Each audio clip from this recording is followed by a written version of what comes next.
This spot in South St. Louis, I'm told, used to be the site of a gas station. That's gone, replaced by this nice little corner park. You can find these sorts of things throughout the St. Louis area in all kinds of neighborhoods. Sometimes it's a municipal project, sometimes a neighborhood, sometimes an individual who just wanted to make things look a little bit nicer. Well, our stories tonight are about this sort of thing, from individual efforts to whole movements to beautify St. Louis. And we begin tonight appropriately in one of the places where it all began and where it continues.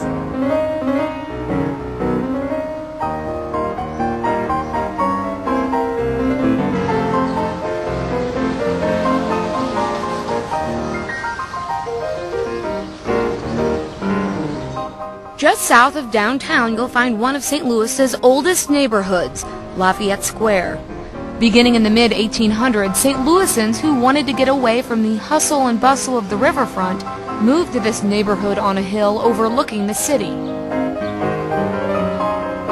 Lafayette Square is filled with Victorian mansions, townhouses, and row houses, many of them dating as far back as the 1850s. The neighborhood surrounds a 30-acre park, Lafayette Park, which is known as the oldest park west of the Mississippi.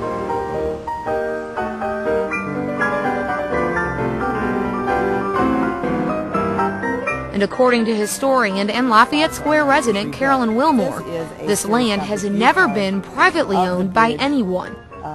It was a French custom to put common fields at one side and common grazing grounds. And so the northwest part of the city had common fields. And if you owned property in the city, you were given a strip of land to farm. And then there was a commons on the southwest side. And this is all that remains of that common. As St. Louis expanded in the early 19th century, the commons were sold off except for these 30 acres. And in 1836, this land was designated a public park and has been ever since. In 1864, Lafayette Park was professionally landscaped. Some of the improvements included a large lake, an iron fence surrounding the park. There were bandstands, pavilions, scores of trees. But obviously, since I am talking 140 years ago, many changes have taken place. But if you stroll through this park today, you'll notice much of it has been preserved. And that hasn't been easy. Today, Lafayette Park is covered with beautiful blooming flowers, lush foliage, and rock gardens. And while this is what this park was intended to look like, it hasn't always been this beautiful.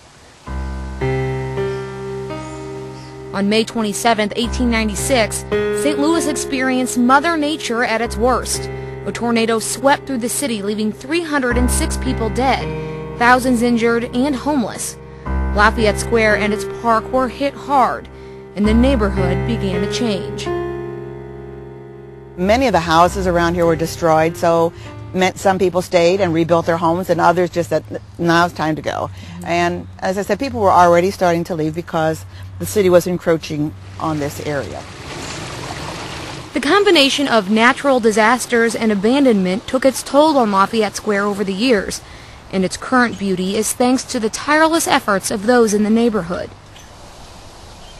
This is Ruth Kamphoffner, and when she moved to Lafayette Square in the early 1970s, this now desirable neighborhood, well, wasn't so desirable. But she saw its value. I was in a class from Washington U. Doctoral students were giving us lectures on all the bad parts of St. Louis, and this was the last stop of the tour, and they brought us to the banks of this lagoon and told us how bad the neighborhood was. You could buy houses here for $2,000 to $15,000. They pointed out a mansion for $15,000, and I thought, hey, this is great because I have 5 kids and I need a big house. So I came down the next day to buy a house.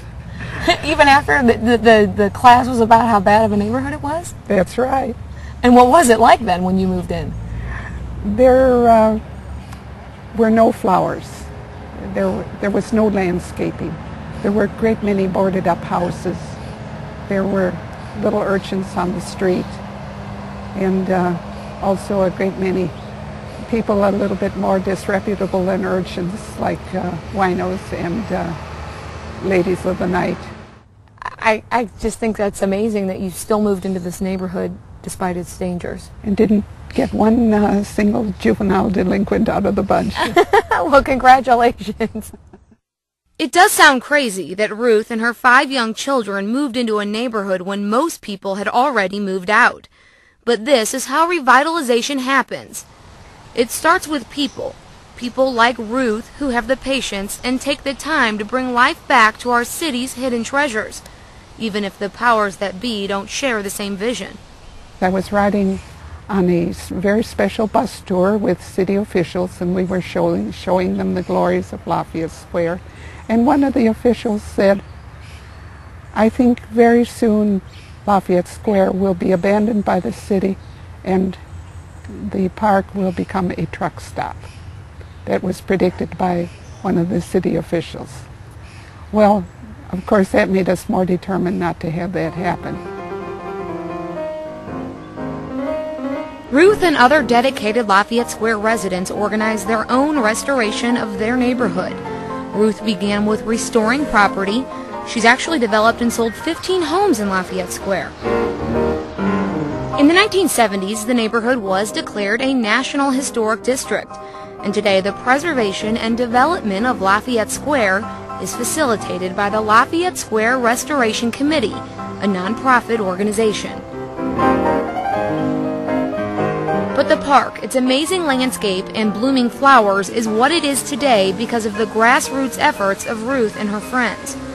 We have a few very dedicated people who organize, get on the phone, get workers together on weekends, all working together. I have not designed anything. The landscaping came as we got weedy plants given to us, things which are not easy to eradicate but look good right from the start. We just plopped them in wherever we could find a space.